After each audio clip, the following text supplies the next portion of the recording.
Well, welcome to another episode here of the Alamo City Sportscast. We are broadcasting live to you from beautiful West San Antonio, Photo Exit 7 in the house here.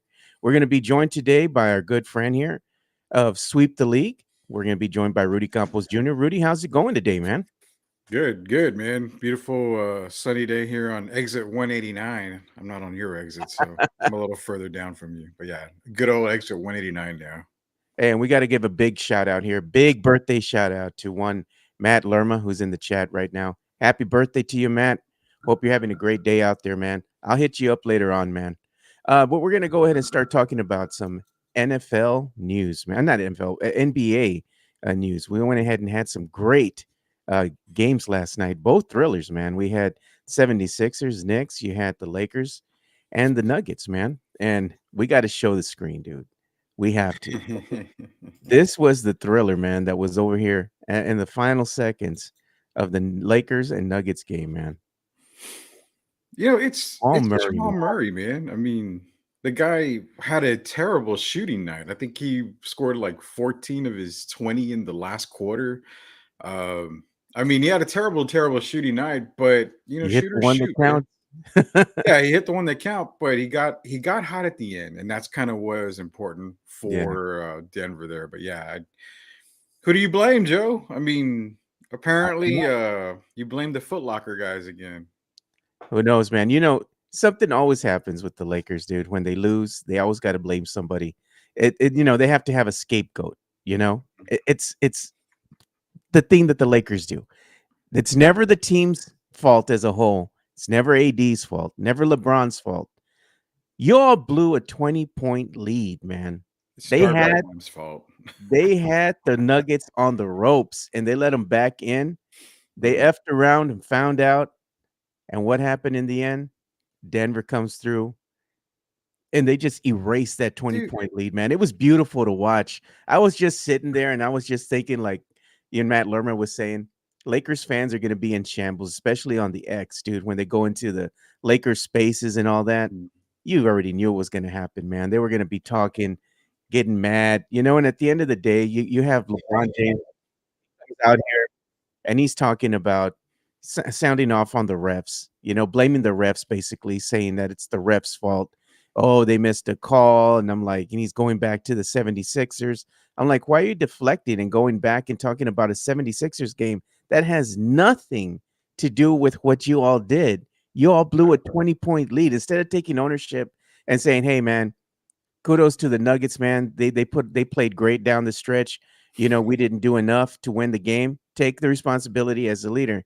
No, he deflects and I'm walking off. I'm mad. You should you be know, mad. Joe, he's been walking off the court a lot, not just in playoff games, but a lot in the regular season. You've seen many games where he walks off the court pissed off, and there's still like 2 minutes, 3 minutes in the game, and he's going back to the locker rooms. I don't know, probably to rub one out before the players get back there. But I don't know, who knows what LeBron's thinking is. It's getting old already, man. It's getting really old, and you still have people trying to defend him. LeBron's doing all he can. You know what? The refs blew the call. You're starting to see people say Darvin Ham's responsible. At what point does it just become the quote unquote this era's goat's fault? I mean, can't blame Anthony Davis. You cannot blame D'Angelo Russell, who's the whipping boy right now. He's had two great games, D'Angelo Russell. So, I mean, at what point do you just say, you know what, LeBron, you are the problem? Because can I make a point? When LeBron was out of the lineup, the Lakers were playing like a whole different ball club and they were winning. So, am I the only one to say that LeBron is the problem in LA and just get rid of LeBron before Bronny comes in? You don't have to worry about drafting that kid. Yeah. Yeah, look at Tim Gonzalez. It's the whole team to blame for the loss. He's not lying, man. And look Hmm. at what Matt Lerma says. Braun bricked the game-winning shot. He I'm did. just saying. Yeah. Yay. No lies detected here, man. You had a chance and you effed it up. Yeah, he You did. know? If And you're supposedly that good, I mean, you know what? You're gonna miss more shots than you take. You're gonna make that, and especially in the especially in game-winning situations, Joe, Yeah. you're gonna miss a good amount of them. So, uh, Sid it Elias says Bronny's ass cheeks too. yeah. Oh, man. Bronny is, yeah, that's a whole different show, man. If anybody drafts him if any GM drafts Bronny, you're guaranteed to get fired. That's Yeah. that's along the lines of Yinka Dare being picked, Michael Candy number 1. I mean, that's along the lines of a big time draft bust. And look at this here. I'm going to show this. This is Anthony Davis' response when they asked him what happened. Because he was guarding Jamal Murray. He's like, Jamal Murray made a shot, puts the microphone on the table, and walks off. Hey, man, kudos to Anthony Davis because Oh, that's the ideal answer. What happened? Well, he what the made fuck a do you shot. want me to say? I mean, oh, Jamal Murray went right. He did a step back. He shot it over me. No, basically, Jamal Murray hit a shot. Anybody else have a question? No, F off. I'm out. He handled that better than LeBron, dude. Truthfully, you know, Yeah. Yeah. it, I mean, it was wild. AD was basically said he hit a shot. I mean, I'm not blaming anybody.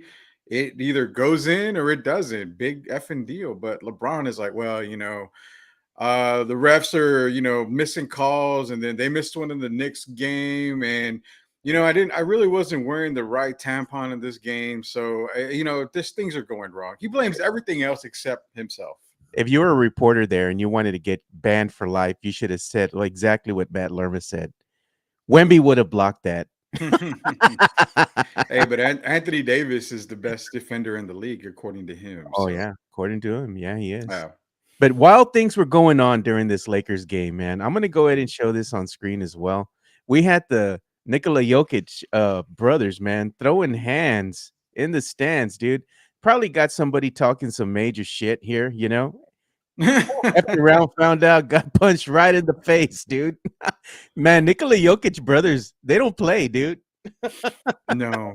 But at what point do you say enough's enough with the brothers, man? I mean, we're always talking shit about fans, approaching players and being physical, stuff like that.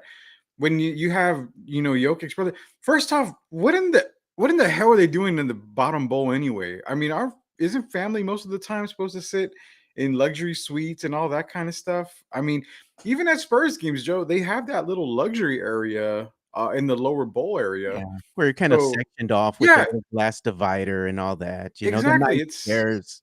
Yeah, it's sectioned off, man. So it's like, what is Jokic's brothers doing, with us peasants in, the lower bowl part? I yeah. get not that at all. I don't know, man, but you Nikola Jokic brothers they're something else, man. They're funny as hell, dude. It's like they're like the mafia. Yeah, I wouldn't mess with them at all, man. Uh, There's no way. Look at Matt Lerma. I'm almost sure the Jokic brothers are connected. No doubt, dude. They got that look to them, man. Hmm. Like they're gonna shake you up for some cash, like Rocky did in the Rocky movies. Hey, man, you got that money? Yeah. If I'm a reporter, I'm voting for Jokic every single time for MVP until he's out of the league. I don't want to pay. I don't really pay to visit by the Jokic brothers at all, man. Oh, look at this. Jesse A says at least Nikola Jokic doesn't force his team to have his brothers on the team like Giannis. Okay, man, the NASA's Antetokounmpo, that is by far the worst basketball player I think I've ever seen in my life. Like, period. Nikola Jokic, No, I'm talking about the NASA's, Giannis's the NASA. brother. Yeah, I honestly, to me, Jack Haley, rest in peace. He's probably like Oh, Larry Bird compared to the NASA's. So I mean, yeah, he's just bad. look at this, Sith. Vote for my brothers. I'll break your Yeah, kneecaps. yeah. Basically, if he dies, he dies. I mean, that's all it kind of comes down to, like that, man. Jeez, man. And then you had some. I don't know if it was controversial, but Yeah, we're we gonna argued say, a little bit about it. You and I here a little bit. yeah. So you have the Knicks, and you had the 76ers. So we're gonna show this Mhm. the whole sequence here. I'm gonna just mute the audio. But this is the end of the game here, right? And Yeah. pay attention over here in the corner where Nick Nurse is at. He's over here. Okay. So this is the sequence that's going down. Okay. The final waning moments here of the game, final seconds here. And look at Nick Nurse. He's just standing there, dude. Okay. Standing there, standing there, standing there. Finally decides to call a timeout. Nobody's coming to his aid. I guess he wanted to So go ahead and call the timeout before they mobbed his guy, yeah. and the refs just kinda waved it off at the end. So I'm gonna defend the refs here on this one. Now, in that kind of a moment, you're trying to inbound the ball. There was no official. Now you're supposed to have an official near the sideline. If you look closely, that official was on the far end of the court for whatever reason. I guess maybe a couple of players were down the court, so he had to be down there. But I can't blame them for missing that timeout for Nick Nurse. He was calling for it, but again, man, the refs are concentrating on the ball and on the play at hand, inbounding the ball. There was a ref out of place. I will give Nick Nurse the benefit of the doubt on that one, Mm. on that call right there. And look at his comments, man. He says, "I called a timeout. The referee looked right at me and ignored me. Tyrese Maxey got the ball. I called a timeout again. He ignored me again." And to his credit, I mean, he did call a timeout The first time he the did, first time, and you yeah, saw the ref looked at him, hmm but he was just letting the game or the play unfold, you know? yeah, He was trying to save his guy because he's getting mobbed out there on the court. He's on the ground. He's trying hmm to call a timeout so they can go ahead and inbound the ball on the side, kinda save the possession, in other words. hmm But the ref just waved it off. Good call, bad call, in your opinion? So the first part, like I said, when they were trying to inbound the ball after the basket, he called timeout. That was a missed call. Now, when the ball was brought inbound and he's still trying to call timeout, then it goes kind of to a situational play. Did Maxi have control of the ball long enough in order for a timeout to be called? Unless we can kind of get that camera angle, I don't know. But here's the thing, Joe. To me, it's not a missed call because I feel like if the refs are looking at the ball, he doesn't have possession, you cannot call timeout. You have to have possession in your hand and literal possession in order to call timeout. So I wasn't aware of, I couldn't tell if Maxi had possession or not. If he did it, there's no timeout. You can't call it. I mean, Yeah. obviously, we don't have Jimenez here. He's like the standard of refereeing. So, uh, No, you man. know, yeah. You don't want him refereeing your game, bro. I At least know he's a if I little saw him refereeing one of my kids' games, we'd be yeah. packing up and leaving. There's no way about that. Yeah, he would be getting cooked anyway. But either way, man, the Knicks, they got a 2-0 lead against the 76ers. Joel Embiid in shambles. 76ers fan base was in shambles. Mhm. Joel Embiid putting his head down, talking to reporters. Could tell he was bothered. And he's just saying, "Oh, we're going to still win this series, man. We're a better team." If you were a better team, you would have won these two damn games and you lost them. Even though they were close, you lost them. And the Lakers, they done, dude. I mean, losing in the Mile High City, you had an opportunity and you squandered it. 109 is the final score to 99. Nuggets over the Lakers by a Jamal Murray, you know, uh, jumper to end the game. Mhm. This series here, to me, in my opinion, Lakers done, 76ers, they done too. Mhm. What are your assumptions on this? You're agreeing or you're like, nah, they still got a chance? I think the Lakers end up going. You know what? I'm gonna say conservatively 6 games that series that they lose in 6. But I mean, it wouldn't surprise me to see them, end it in 5 games. Denver. I think Denver still wins the series no matter what. In the Knicks and 76ers, it's tough, man, because the Knicks do not have Julius Randle, and that's kind of huge. So they're going to go as far as Hardenstein kind of takes them. I think Tim Gonzalez asked who the Knicks' second best player is. It's supposed to be OG Anunoby, but Hardenstein is going to be the key guy for the Knicks. So as long as he keeps playing to where he can keep Joel, not necessarily shut him down, but just in check, I think the Knicks have a really good opportunity. It's going to be serious. If they come back 2-2 to New York, it's a whole different series, as we say. But give me the 76ers to win. I mean, I'm sorry, the Knicks to win. I think a lot of the air was just taken out of the 76ers last night. I You're agree. going to start seeing a lot of complaining from both the Lakers and 76ers when it comes to the refs. Don't get me wrong on something here. I think game 3 is going to fully go the Lakers and fully go the Sixers way, because when you see a lot of this bitching from players, you tend to see the refs start to side one team Yeah. more than the other. So in the end, I think the Knicks end up winning, and I think the Denver has it in the bag no matter what. Yeah. I think LeBron whining is also going to put some eyes on the game. They're going to Mhm, have the officials out there, making some calls for the hometown mhm. team. So the Lakers, I fully expect them to at least win one of the two games in Yeah. LA, but I think the Nuggets are just good of a team to lose 2 games back to back. Think the Lakers will win the first one at home, but they might drop the second one to the Nuggets and then coming back, and Mhm. that's about all she wrote. I mean, it's hard to play in the Mile High City because of the altitude. Teams get winded, you get tired, and I think that's what happened with the Lakers. I think the Lakers basically they just ran out of gas, and that's why they squandered the 20-point Yeah. lead. It's I get the whole Mile High thing. It's tough to play in Denver. It really is, but can at what point, this is kind of stupid, I guess, in a way, but at what point can we say that that excuse is just already an excuse? A lot of these guys have played in Denver for so many years I know. already. I mean, year after year, you're going to go to Denver, you know how it is. So unless you're a rookie or maybe in your second year, I can't buy the whole, well, it's tough to play in Denver because you know what? I played there 20 years ago, LeBron. My very first game, it was tough, but I still have trouble with the altitude. If you still have that much trouble, maybe you shouldn't just play the damn game in Denver. Just sit out that night because I mean, there are some load management. But if you have to make excuses about using the altitude by players, I don't buy the BS anymore. Real quick before I get off, Joe, we need to do a poll because I want to know who's the worst ref. Is it Jimenez or Angel Hernandez? Chris Gonzalez brought it up. That's gotta be an absolute big time poll right there. Now I'm trying to wonder when Sis says Mike's whistle is always wet. I'm hoping it's the referee whistle and we're Oh not talking about god, something else dude. here. You never know with these guys, man. But you know Yeah. what? We can go ahead and start that poll real quick. I'll go in here in the chat.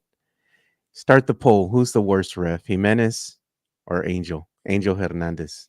hmm That would be awesome. If you know what, I'm gonna say it's probably Angel in a landslide victory. But if Jimenez ends up getting like 17% of the vote, then yeah, he should be banned from refing. Yeah. Period. I don't know. We'll see. Get the audio real quick, but let me go ahead and see if I can get in here. Mhm. There we go. I went ahead and put that. Oh yeah, man, it's Fernandez brought up a good one with Doc Harvey. I mean that whole boxing match. I shout out to TikTok. I was able to watch it on TikTok Oh because god, dude. uh, Not you too. I'm a poor Mexican over here, so I mean I had to watch it on TikTok, but yeah, that boxing match was kind of crazy, man. It was kind of crazy there. Oh, we talked a lot about it yesterday with my boy. Shout out to you, Fernandez, Yeah. coming in here, and John Dyer with Puro Exit 7, the edition, of the Alamo City Sportscast yesterday. We had Mhm. to keep it puro. We're too ethnic for Mike, so I can't have my boys on at the same time as Jimenez, because he'll probably be like, "Oh, I don't want to be on today. It's too ethnic for me."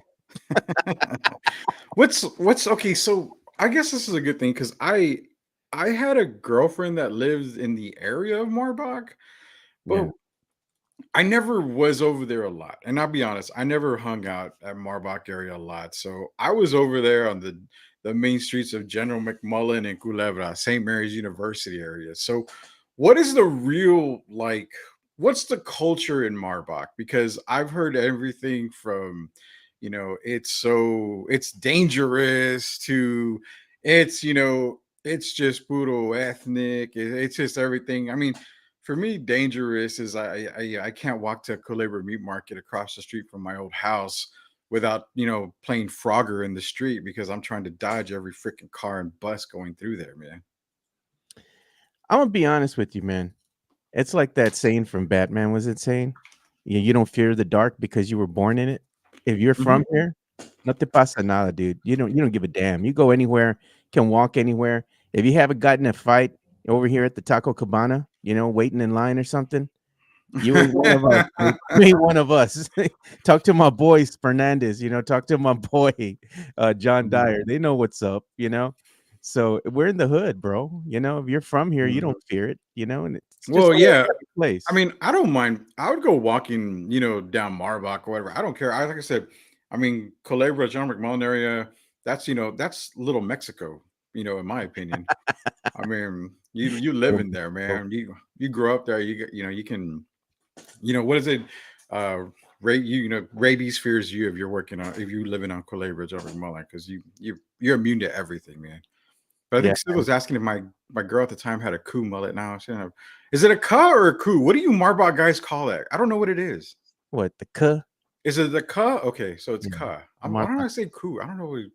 You got I'm the going. Marbach, no quema, you know? Yeah. Nah, see, I don't. I'm immune to a lot of that stuff now. I mean, I don't know.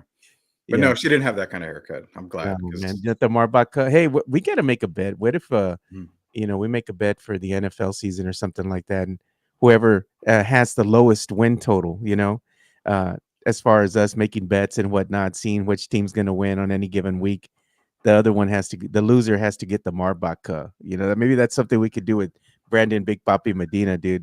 I would love to see him so in the Marbach. okay, so then run down the teams. Mine's the Falcons. We actually got better, so I'm good on that. Okay, you renounced the Cowboys, so you're a Oh, Texans. Texans, I'm all in.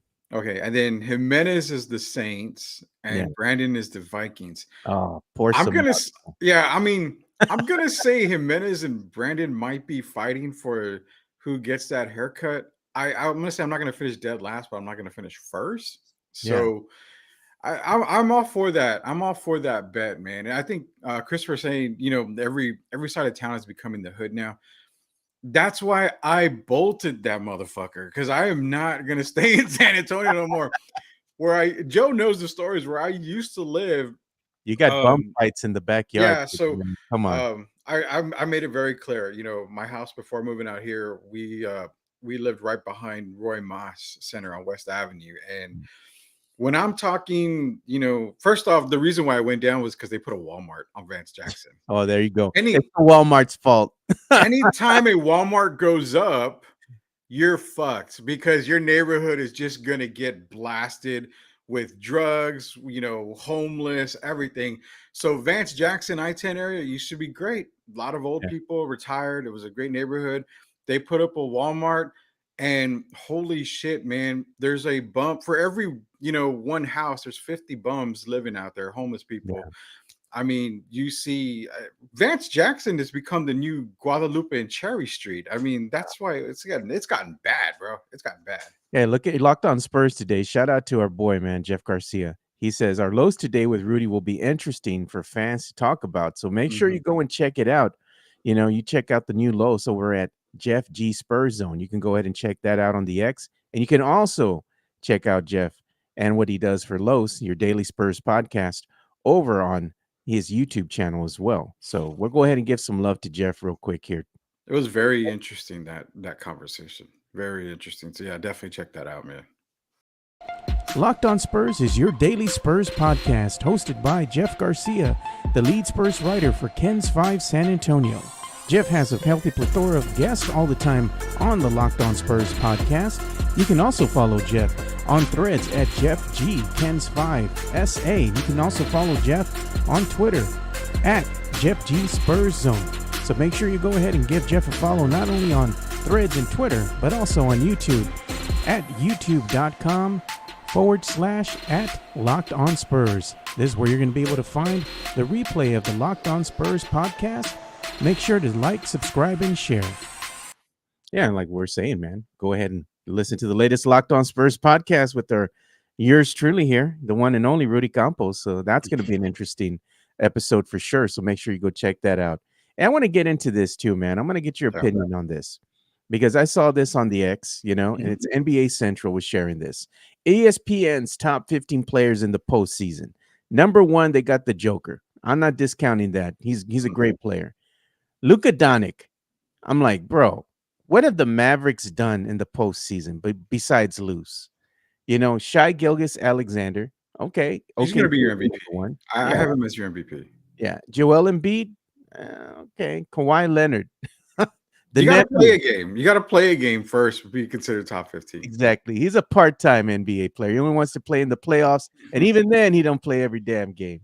Jason Tatum, Anthony Davis, LeBron James, Anthony Edwards, Kevin Durant, Devin Booker, Tyrese Halliburton, Donovan Mitchell, and Bam Adebayo. Do you think they left anyone off this list? That is a fantastic question because I personally have Donovan Mitchell way higher than 14th. Yeah. That's kind of the Kawhi Leonard thing, man. He's out for game one. I don't know if he's out for game two. I think, he's one of the best players in the league when playing, but He hasn't played a game yet, so I think Jamal Murray, Hanover Fist, if I had it right, Jamal Murray should be on that list, right there with a couple of other guys. I mean, it depends, man. I honestly, I don't know. Was Paolo Banchero on that list? I don't remember if Oh he man, they was. don't have him on here. So Paolo's another one that I kind of would maybe put ahead of a couple of guys on there. Very young kid. Why is it you and Jeff Garcia always make me talk about a Duke player? And even guys on my own show would maybe talk about a Duke player. That's shitty, man. But nonetheless, I mean, I think Murray needs to be on there. Paolo deserves a spot on there. Donovan Mitchell, who interesting, Joe. Uh, for guys that want to tune in on Friday for Sweep the League, Donovan Mitchell is going to be coming up on that show, and I'm going to hint as to why one of the topics you're going to mention later for the Spurs is Nice. crucial. So we'll get into that a little. We're kind of teasing it. What do the kids call it? Foreshadowing? I know we called it Yeah. foreshadowing back then. Is there any future thing that they call the kids these days? I mean, is it still foreshadowing? They haven't changed the English language for that word? Nah, man. I Okay. look at this. He put Joe Texas just dropped the new unis, and man, they heat. I saw him, dude. Our good boy Pledger, man, James Pledger. He had put him out. He had put it out on the X. I saw that. I'm digging it, man. I'm here for it. I like it, dude. They look tough, man. Yeah. They But do. yeah, we'll go ahead and tune in, to sweep the league on Friday and see what Rudy has to say about one Donovan Mitchell.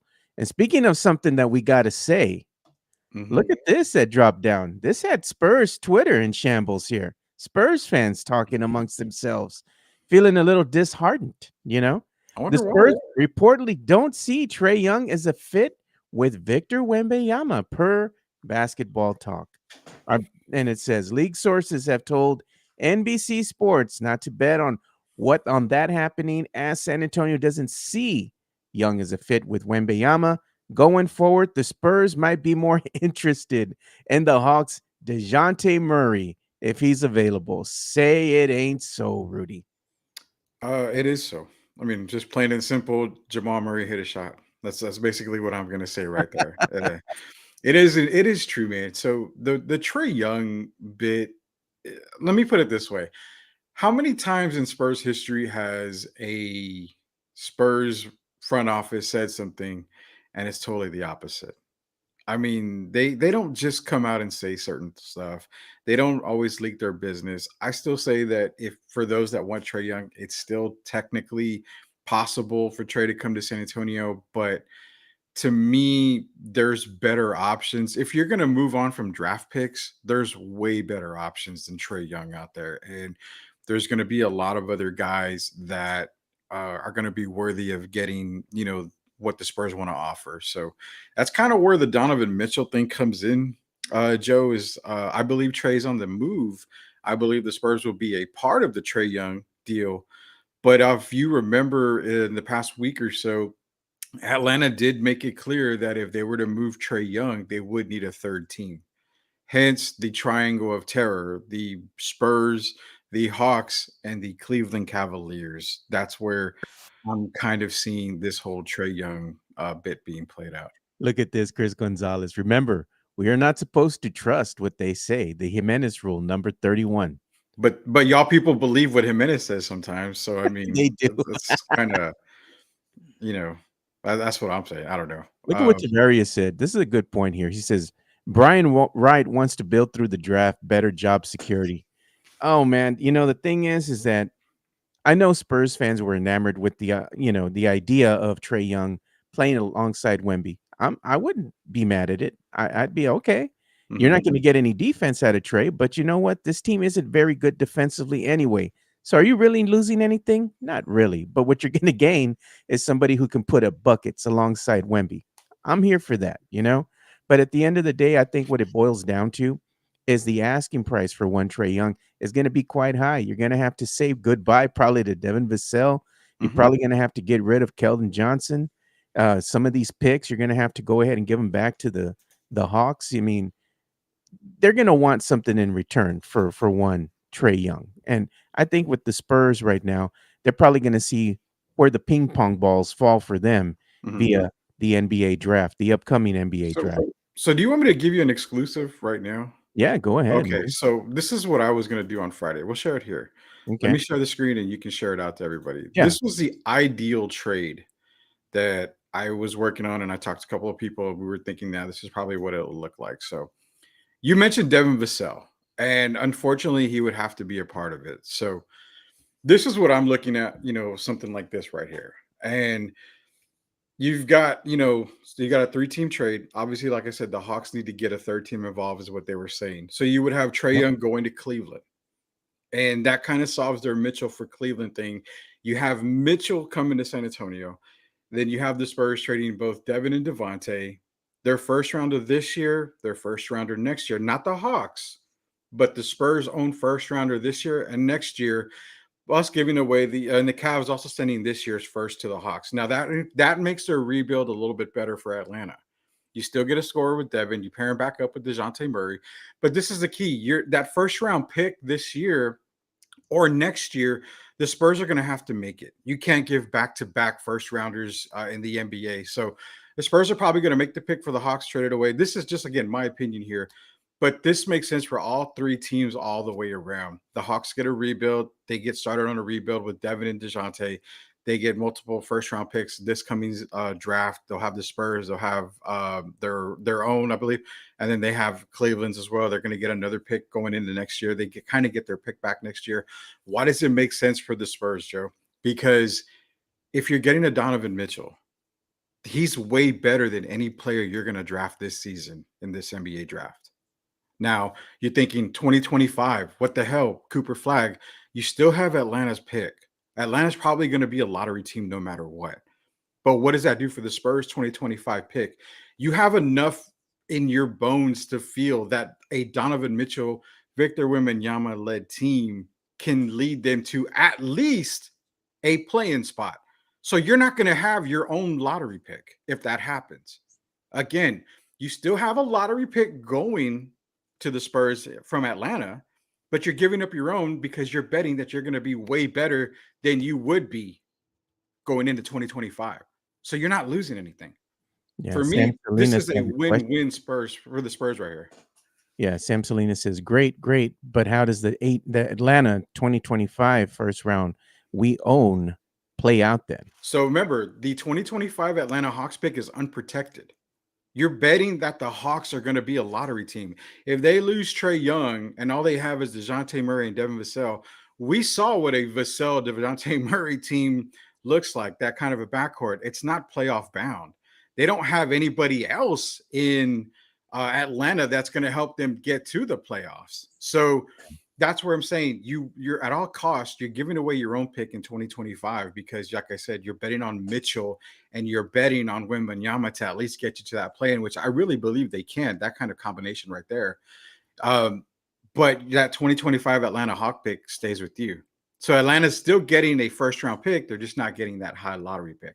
That's the key. That's the whole key right there. So to make it a little bit more clearer is the Spurs or the Cavaliers are going to have to give up more draft picks. These are just the essential draft picks, but you're going to see more picks going Atlanta's way because they're going to need to rebuild somehow. And I think this is a good way for the Hawks to be in rebuild mode. Not only that, it frees up so much cap space because you're sending Trae Young, who's at $43 million, man.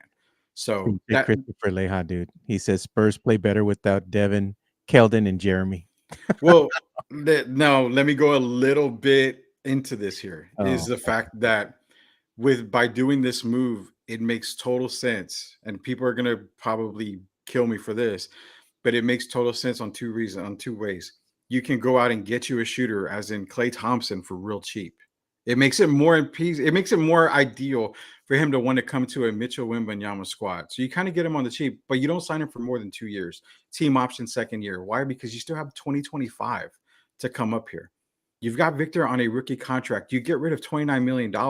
You're only bringing back. In fact, you're not even bringing back anything. You still have the same amount of cap space, Joe.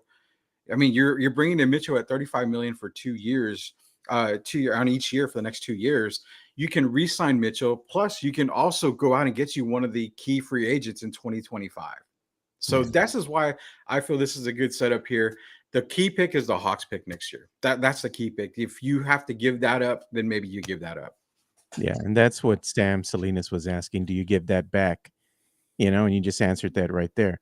And Yeah. Fifth, man, he's cooking in the chat right now. He says, Matt, if we want to make moves, he needs to be part of the trade. And he's talking about Devin Vassell.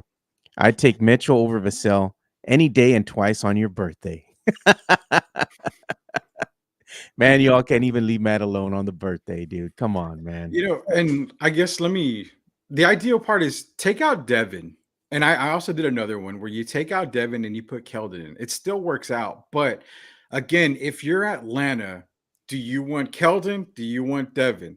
Devin has the higher ceiling still over Keldon Johnson. So either one of those guys may have to be involved. I'm saying it's probably going to be Devin because if you're giving up an all-star, you want someone who can potentially be an all-star. Not saying he will be, but the potential of being one. So that's why Devin probably makes the most sense right there. And look at what the Tavares says. Dude, no one wants Keldon. Keldon makes a lot of sense coming off of the bench for the San Antonio Spurs. I like his energy. He brings a lot to the table when he comes off the bench. I love the bench moves. That's the reason why I'm thinking Keldon stays. Look at this. Leha says, fan favorites is a bullshit thing to say when you want to be part of the team to make It's you a still. It's a business, man. I mean, once people treat their teams like a business the way it's supposed to be, just don't tie yourself to a player, man. That's as simple as that. Yeah. I've said it many times. It's a Look at business. Matt Lerma's not lying, dude. And we just said this right now too. It says he says, I'm pretty sure the reason the Spurs don't want Trey is because the asking price is Devin. There's no Yeah, lie detected in that, dude. I We've would already said rather, yeah, and I would rather take if you're gonna move Devin, I'd rather get Donovan Mitchell because you're still getting a better defender, you're getting a scorer, and he can also play the point guard position. So it solves so many problems that the Spurs saw last year. yeah. Tavarius was saying that, Donovan Mitchell doesn't want to be the second fiddle. He wants to be Mhm. the guy. He wants to be the Batman. He don't want to play the Robin role. Hey, Batman and Superman can coexist on the Justice League. So I mean, you can have two alphas on one team. It's easy as that. Yeah. So I thought that was interesting. I knew it was going to get a reaction from Spurs fans, Well, I because would try to save it for Friday, but I'm going to yeah, do it now, and we can talk about it with Derek and everybody on Friday, hopefully. But if not, we'll still talk about it more on Friday. we're going to get into deeper when we go ahead and go on sweep the league on Friday. Mhm. But I'm just saying, man, I knew this was going to hit a nerve with Spurs fans because they have You, you delusions had of grandeur, you had no idea I was bringing that. Like this No. was all total shock for Joe. This is like, Yeah. Yeah, but it's funny because Spurs fans always believe that, oh, we're going to get this player, they're going to get this, they're going to make some moves. But at the end of the day, you all have to understand how making trades work. It's easy to say you can easily trade for this player, you can easily go get this player, but that's not the way things work when you're talking about NBA trades. Mhm. You have to have the numbers line up, and that's the one thing that I always try to tell people that really aren't adept to knowing how the trades work in the NBA. That's why you have to get third teams involved at times, because Mhm. you have to have somebody assume that cap hit, Mhm. and that way they can go ahead and get that said player. And usually what happens, like the Spurs, sometimes they get draft picks and then they just waive them. You Yeah. know, they take that cap hit and they just waive them. I mean, it's not like they're doing any other team's favors. They're getting something in return, whether it be draft capital, in this case. So, I Mhm. mean, you gotta know how the numbers work, man. Trades are always great in theory, but until you actually see them work out and pan out, you're like, oh, why didn't I know I had to lose that player too? You got to do what you got to do to make the numbers line up. And I don't make the rules. Tavarius is bringing up a good point because I've seen him a couple times say they need an MPJ, Michael Porter Jr. type He's player. not lying, And dude. You need a bucket. and this is where I was telling you earlier about the cap space because you're essentially giving up the same amount of money in contracts to where you still free yourself for 2025. There's a player in 2025 that I've been screaming to be on the Spurs for a very long time. They almost traded for him back in I think the DeMar type move or something. It was somewhere around that time, and that's Larry Markkinen out of Utah. Yeah. I Yeah. mean, he's going to be a free agent in 2025. He's going to be one of the big names. I mean, you're talking guys like LeBron and Giannis and all these guys that are being free agents 2025. But I mean, Larry Markkinen is the type of player that could fit alongside a Donovan Mitchell, Victor Wembanyama type team. And that's where I'm feeling that Yeah. you still keep the cap space. That's the problem. I mean, come on, Spurs. I mean, give me a call. I can help Brian Wright as much as I can. Just give me season tickets or something. He don't wanna hear that, man. He likes the team. You know what the motto is, "We like the team we have." You Yeah. know? They Yeah. run it back. We're gonna run it back again and do nothing, like the Cowboys. We all in, and do absolutely nothing, Yeah. I hate that kinda shit, dude. But that's why you Mm, sign I say that's why you sign Clay. If that happens and can get Clay for just 2 years, but make it a team yeah. option. So you just have him as a 1-year type of rental. Rental. Yeah. Look at what Sid says, "Mitchell, Wemby, and Clay get us in the play-in." Probably does. I don't know if it'll be good enough to win, but it'll get you there. I'd say top 7. So in the play-in tournament, at least top 7. I think that kind of team gets in there. Yeah. Because So the West is imploding. I mean, you're gonna have Phoenix is probably gonna implode. I mean, they're gonna probably have to give up one of those guys in the yeah. offseason. The Lakers, there's a good chance, we have no idea what the Lakers are gonna do, especially if they get bounced in the first round. That's another team that could implode. Words on the street, they're gonna go welcome Darvin Ham back for coaching another season with the Lakers if they implode in the first round, you know? The Clippers are gonna implode. Paul George does not want to be there beyond this season. So you've got teams that are gonna be regressing, and a Mitchell, Wemby, Clay type squad, that's gonna be an improvement. So that's why I say maybe 7 positions at the best. Yeah, but you'd have to say goodbye to some fan favorites, like they say, You you gotta know? you can't make an omelet without breaking some eggs, man. It's as Exactly. simple as that. So let's go ahead and show this on screen, man. I know that Jeff Garcia had tweeted this out here, Mhm. and he's putting, this is the first look at Victor Wembanyama's Funko Pop. And I had tweeted this out yesterday as well. And the only thing that I don't like about this Funko Pop is why didn't they make him taller, dude? Like all the Should Funko be one Pops. of the big ones, right? That Yeah, this is like a tiny little Funko Pop. It's like it don't even look like him. Like if they would have made him longer, like true to life, he would have been towering over all the other Funko Pops.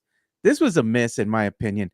Am I gonna buy it? Probably. They got me. It has Victor Wembanyama on it. I'll probably buy the damn thing. But they should have made it taller, man. I mean, come on, Rudy. I mean, what do you think? I am 100% with you on the making it taller part. I mean, he's the tallest guy in the NBA, 7'4". He should have had one of the extra large pop type things. I think that would have been cool. But honestly, Joe, I haven't bought a Funko Pop in a long time. I think I bought one for my daughter at the last Comic Con that they had. But for me, I haven't bought anymore. So, not saying I wouldn't buy it, but here's an idea, man. You sitting right behind you is a 3D printer. Why in the hell are you not making a version of Funko Pops and calling them something else? Because How do you know I haven't already? well, The funny thing is, I've already have a prototype of a Manu Ginobili Funko Pop that I'm gonna be producing here as a giveaway, and I'm gonna try to make it as big as I can on these 2, 3D printers, man. So mhm. I have a little thing that I did just like a Man, prototype. Hold on. we're doing a lot of exclusive stuff on Mike's show, man. Y'all may not want Mike to come back. All So these this is exclusives. version number 1 here of the Manu Ginobili Funko Pop that I Oh made. wow.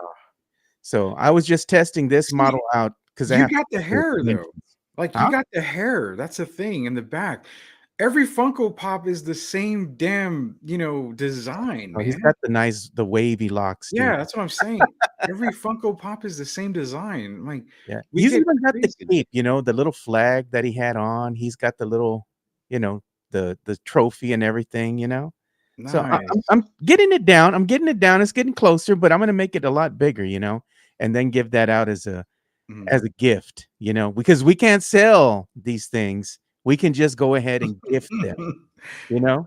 Yeah, Fernandez is right. Him and who? Yeah, that's why I said I don't know if they want Jimenez back now, man. Hey, we need those shirts. Print them out, Bear County. Bear Print them County, out. him and who? He man who? I think Fernandez just coined a new phrase, dude. Oh, Yeah. look at that. That's not to scale. No, definitely not, man. It's probably Oh, the size God. of Victor's big toe, from what we understand. They said it looks like Jordan Poole. Oh my God. Well, you ain't getting no damn Manu Ginobili Funko Pop then, Sith. I think he's talking about the Wimby pop, not yours. Happy Papa. Okay. Look at what he says. I'm gonna need a Sith Funko Joe. I don't know, man. I like that one meme that they have with Sith going around with King Vitamin, and they have Mhm. his face on it. You remember King Vitamin from back in the day? I mean, come on, dude. Yeah. Well, it was the King Vitamin, wasn't that was the corner store version of Captain Crunch? Yeah, Captain Crunch, Yeah, the King that's what Vitamin with the old man that looked like Ray Feo on the cover, oh on the my god. box. Oh I my mean, god. that milk though was no joke, bro. You take a sip of that, you just get diabetes. Yeah, man. A lot of cereals back then for Woo! straight diabetes. Wasn't the original Coke just nothing but pure sugar cane or sugar? Yeah, it was like I don't sugar. know what it It was was. they made it with a little bit of cocoa, the coca leaf or something like that. You know what they do with that? I mean, come on. Saca la bolsita, you know? Yeah, we don't need that kind of talk here Yeah, because I don't want anybody busting in my house right now or busting anything down like the doors. that. Yeah, don't need anything like that. So let's talk about this, man. This is one thing that I Mm, saw here, and I was looking at this, and I was getting your opinion too before we started the show. okay. JJ Redick, two Hornets. It says coaching buzz or bust. It's reported that the Hornets are going to interview former NBA player and current ESPN analyst JJ Redick for their head coaching vacancy. Mhm. What resume does he have that warrants him getting an interview to become a coach? He doesn't have a resume. I mean, he's never coached in the league. He's never been an assistant coach. So I would say that, um, yeah, King Vitamin. Uh, honestly, Joe, I think it's just doing due diligence. It's just being reported that he's going to interview for the job. Don't take too much into it. If he gets an opportunity, he gets an opportunity. But if his coaching is as good as his takes are, that team's going to be terrible for years and years to come. Oh yeah, for sure, dude. I mean, I don't know, man. I don't know if he's warranted even getting an interview at this point. I mean, other than just him being a former player, you think this is going to be a thing like it's going to be happening like Steve Nash, you know? Nah, I mean the Steve Nash debacle. I don't know if that was more on Nash or if it was more on the players that he had. Because players today, man, they tune out a lot of coaches. A lot of coaches. They don't really give a shit who you are. I mean, you look at Steve Kerr and the Draymond stuff. I mean, they tune out some of the best coaches in the league, and it's pretty sad that today's players do that. So JJ Redick, I mean, I've coached AAU basketball, so I've got more experience than JJ Redick. So I I don't probably know. should. Look at what Matt Lerma says. He says JJ Redick, he coaches his daughter's youth team. You know what? Again, if that's all that it required to apply for a head coaching position, then I will gladly put my hat into the Charlotte Hornets bowl there and see if I can get a coaching gig. Sith, it's because he's a handsome white man. Damn, bro. Why does Sith always got to make shit weird, dude? He's just like Mike, bro. Always like Mike, man. He's I also a mean, Duke Blue Devil, which makes him oh, shit. So there you go. That says it all, man. That yeah, says it all. And look, Tavares says privileged. Exactly, bro. That's what I'm getting at, man. It's like, does he deserve it though? But wow. speaking of people that deserve some flowers, Rudy, we got to talk about this next one that I know is near and dear to your heart. Are you going to be nice, Rudy? Are you going to be nice to your Until boy, you brought it up, so now I'm gonna be Matt Ryan? Are you going to give him his flowers? Your dude, man. nice. 15 years in the NFL. I know how you feel about him and the Super Bowl. That wasn't. Have you well, forgiven Matt Ryan? well, I don't think I've forgiven Matt Ryan. I haven't forgiven anyone from that Falcon squad for blowing that lead, but You ain't been the same since. I have not been the same. I was so depressed. I've lost, almost 300 pounds. So I mean, I still don't want to eat as I'm here eating an M&M pack. Oh, yeah. My I'll say this: it was a remarkable career for Matt Ryan. I've had more great times, good times, fun times, watching Matt Ryan play, with the exception of that one Super Bowl game. He's an MVP. He's an offensive player of the year. He's a offensive rookie player of the year. Um, is he Hall of Fame bound? Yes, he's Hall of Fame worthy, in my opinion. It's going to take him a little while to get in there. I believe he's not first ballot, but I say thank you, Matt Ryan, for everything you did for Atlanta, with the exception of the Super Bowl win. I will forgive you eventually for that, but until then, I'll let you ride off in the sunset. That's been as nice as I could, Joe. Well, look at man. I mean, look at his accolades, Rudy.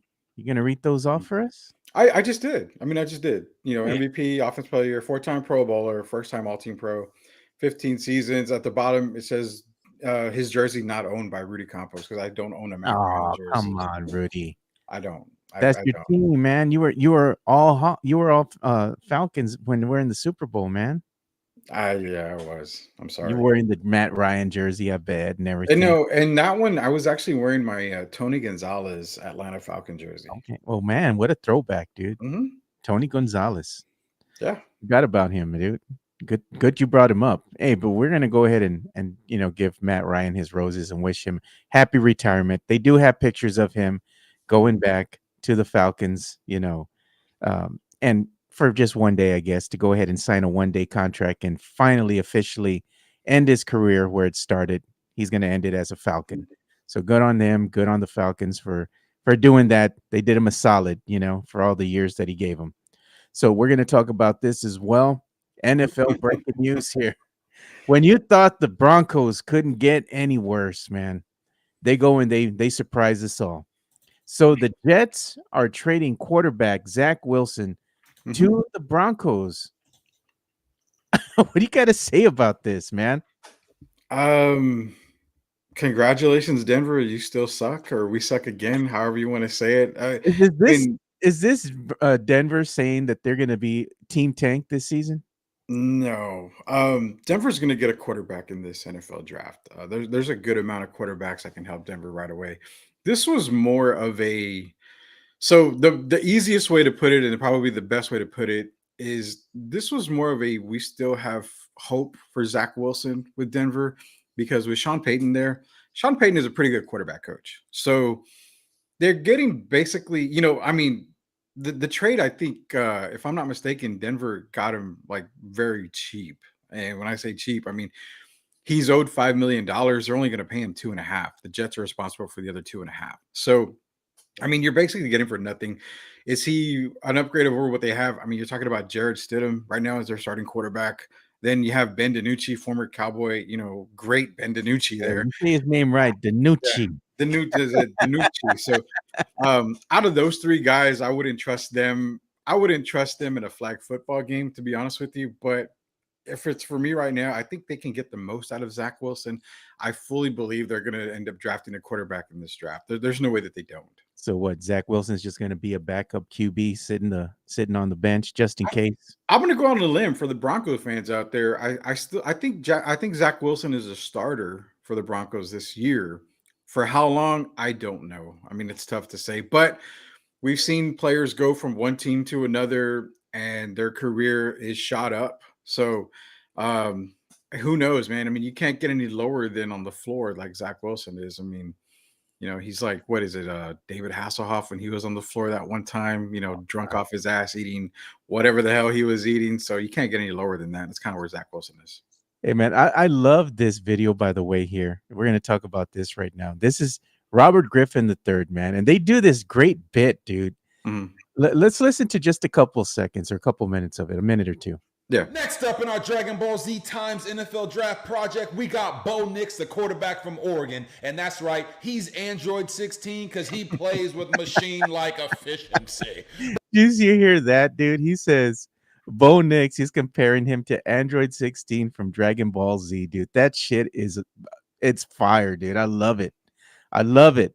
He's saying that Bo Nix is the most efficient quarterback in this NFL draft class and a Mhm. machine like in his execution, just like Android 16. You buying this, Rudy? Yes, 100%. There you go. Bo Nix he's actually my top rated quarterback in this NFL draft. So I believe, wherever Bo goes, and I think we're going to put up a little mock that I've done here, my final mock draft for the week here. Bo Nix is number one rated quarterback for me. He's actually 1A to, people might be surprised, 1A to Spencer Rattler being 1B.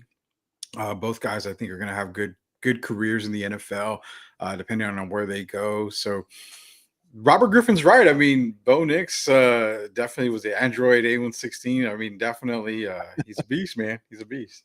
I like that, dude. You know what? Maybe that's something we should do, compare the Spurs players or other players in the NBA, should we say, to what would their likeness be if they were Dragon Ball Z, I mean, character. what is Go is Super God Saiyan Goku something? I Yeah, haven't. Super I lost Saiyan, track, man. God mode, all this stuff, dude. Yeah. I think that's something that we need to look into, man. Maybe we'll go ahead and get the Hefe on here since he's really big into Dragon Ball Z, like me Mhm. myself, and you know a little bit about it as well. So I think that's a good kind of shtick that we should go for. I like what Mario Cavazza says. The problem with Zach Wilson is tiene cara de papa potato face. That's Wow, bro, that's cara de papa. I never heard that.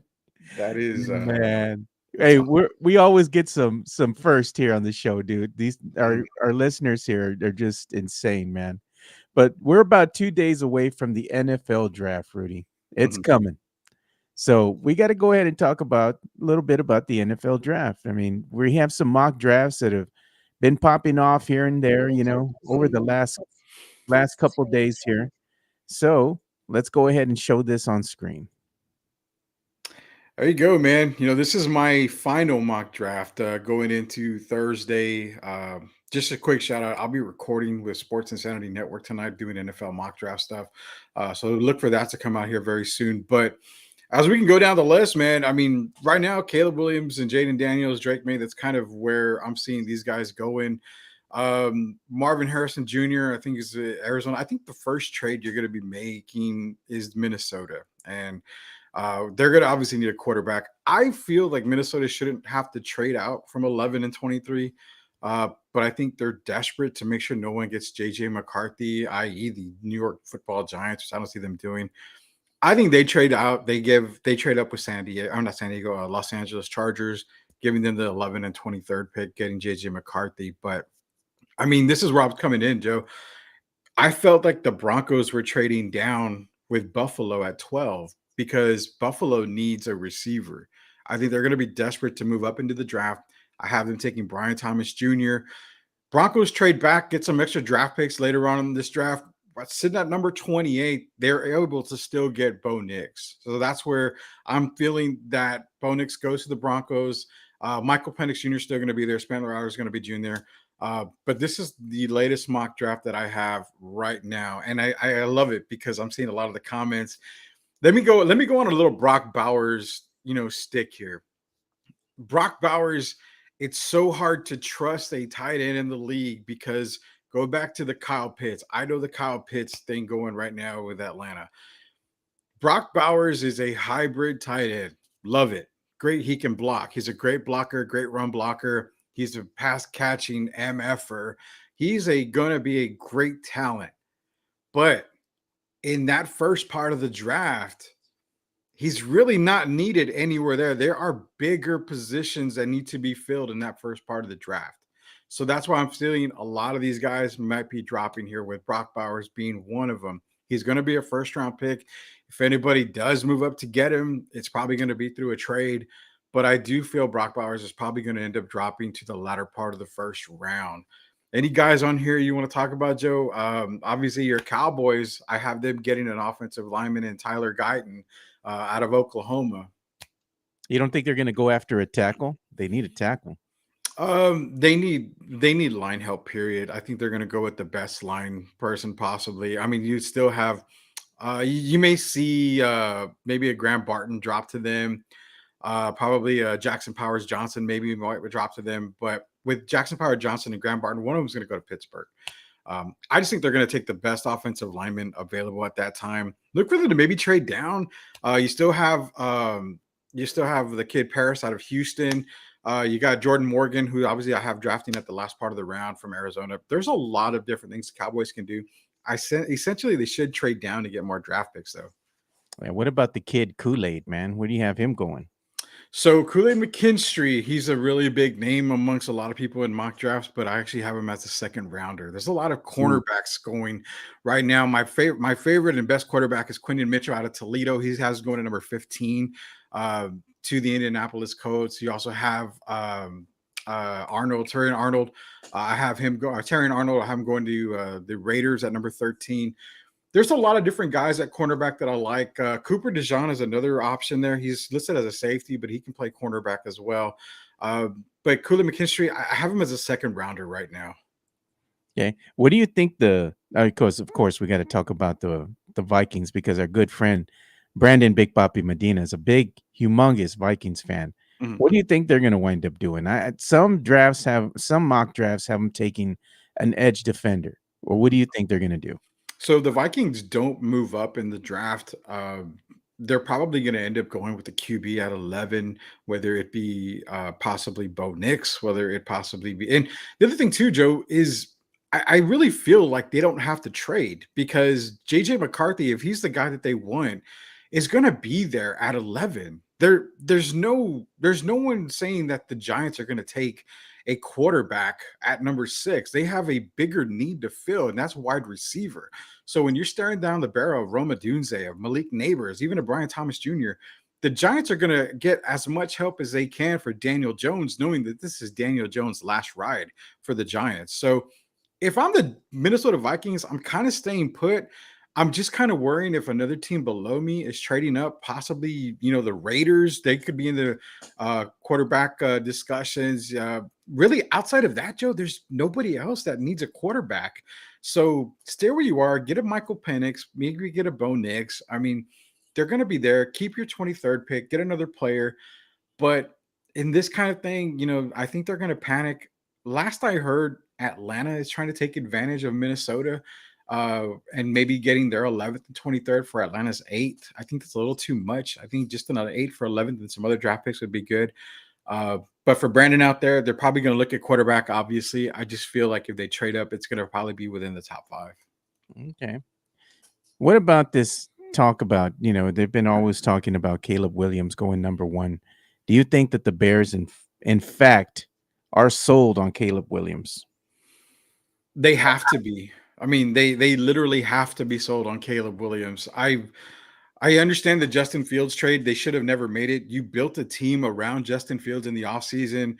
You added Swift, you added Keenan Allen. You've already had DJ Moore. Cole Kmet has proven to be a great tight end for the Chicago Bears. They were upgrading their offensive line.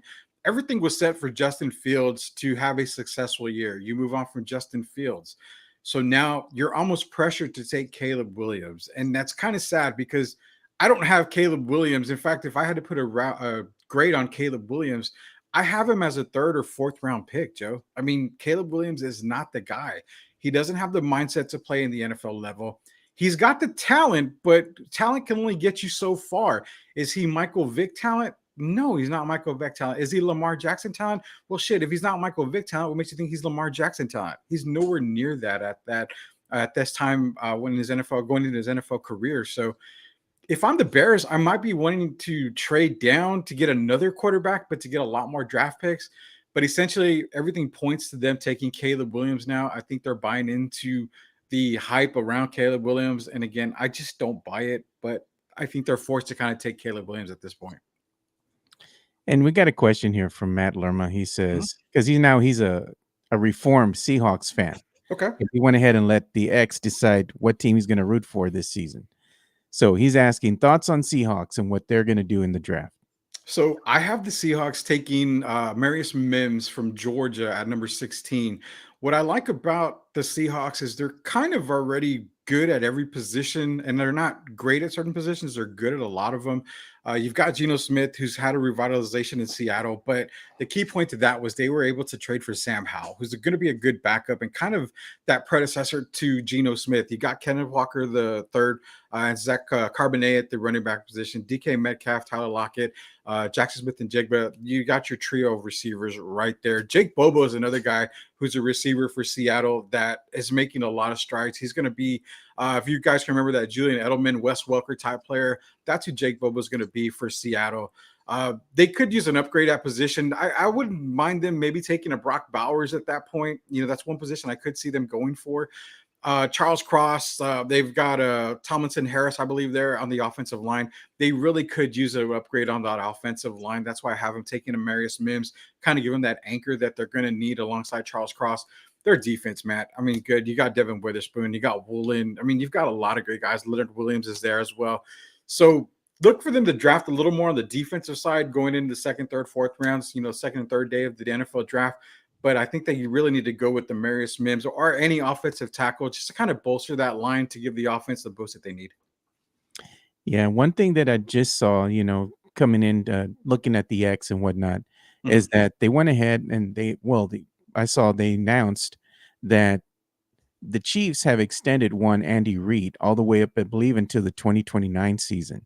mhm, Right now, Andy Reid's 66 years of age. That'll put him closer to the 70, years of age mhm. at the time the contract fully comes to an end at this point. Do you think this is going to be the last contract his uh, of his career, or is you think he's going to stick around maybe for another year or so? So I believe they locked him up for a good amount of time, but if we're being frank about it, I don't expect Andy to finish that contract out. I think he retires way before then. He's got his titles, man. He's going down as one of the greatest coaches of all time. He can thank Patrick Mahomes for that, but the at the end of the day, he's going down as one of the best in the NFL. So I don't see him finishing out that contract. I believe he's got a few more years left in him, and then he's going to retire. But no problems at all. I mean, Andy continues to show that he can win with the team built around him. Remember, he took a Philadelphia Eagles team to the Super Bowl. They came up just a little bit short. So kudos to Andy on that next contract. But again, I don't think he actually finishes. I think he retires way before it ends. Yeah. And, that's kind of my assessment as well. I think he might go ahead and retire before the contract ends. At that point, he'll probably have to wind up giving back some of the money. They'll come to terms or something, with the Mhm. team, to go ahead and let him retire and give him his flowers at that. But definitely, it's something that that's gonna be looming on the horizon, for the Chiefs, much like the San Antonio Spurs here. Who's gonna be the successor to one Coach Pop when he decides to go ahead and retire? I don't think that's gonna happen for another 2 or 3 seasons, but when he does, that's gonna be a big topic of discussion. I think it's something that Spurs fans should really start thinking about now. Who's going to be that successor? Because I think what's happening here, like much with like Andy Reid. I mean, he's built the team right here around Mahomes. Mhm. Him and the front office have. That's probably going to be good for a while, even after he leaves. Yeah. So just much like San Antonio, Coach Pop is trying to build the foundation, and hopefully this team will be competitive and be good enough to contend once he decides to go ahead and hang it up.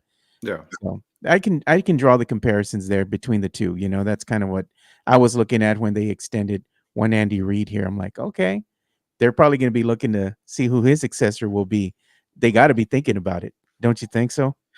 Yeah, it wouldn't surprise me at all to know if the Spurs actually have somebody already in line to take over for Pop, whether he's already a part of the coaching staff or not. It's tough to say. Uh, sadly, sadly, I wish he would already had his successor right now on the team. But it's tough to say who's going to actually take over for Pop. If it's me and I had a choice of anybody in the NBA, it would definitely be Eric Spoelstra from Miami.